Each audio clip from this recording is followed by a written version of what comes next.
Hi, I'm Mary. And I'm Kathy. And we're making this video today because we've had a lot of questions come our way in terms of ELA curriculum, assessment, and reporting to families at the end of grading terms. So hopefully this video will help answer those questions for you. Right now, our current reality is that the units of study do support the district's philosophy and our workshop model, having a mini lesson and small group instruction. Any resources purchased by a district is done so because it supports the curriculum. Alignment of this resource to our curriculum is in place based on our current knowledge of the units of study. We are all getting to know the units of study. In the future, SARA plans to reconvene the ELA committee in the spring of 2017.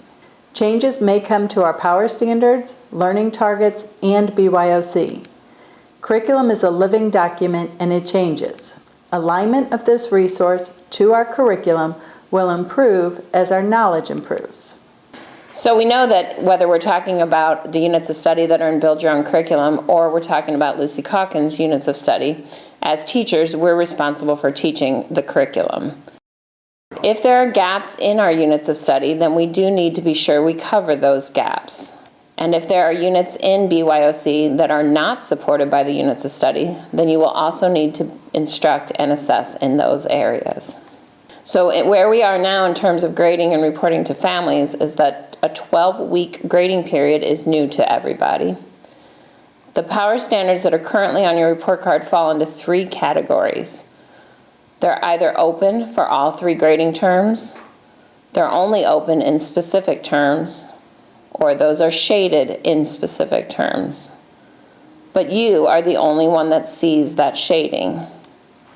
So when you're ending term 1 in November and you're beginning to report to families, it's possible that you've instructed your children further than you may have in the past. So you may have already been instructing in a fiction unit of study and now already embarking on a nonfiction unit of study.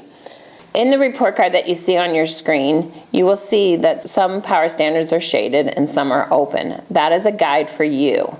When you get to the end of term 1 and you begin to report to families, you will report on power standards that are open in all 3 terms.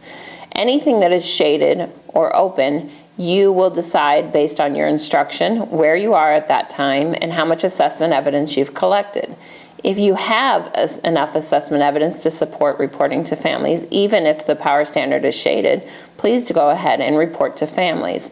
If you arrive at the end of the term and you don't have enough assessment evidence, but you are in that next unit of study, you may hold that assessment evidence and carry that over into the next reporting term. So to recap that, the shading on the report card is a guide.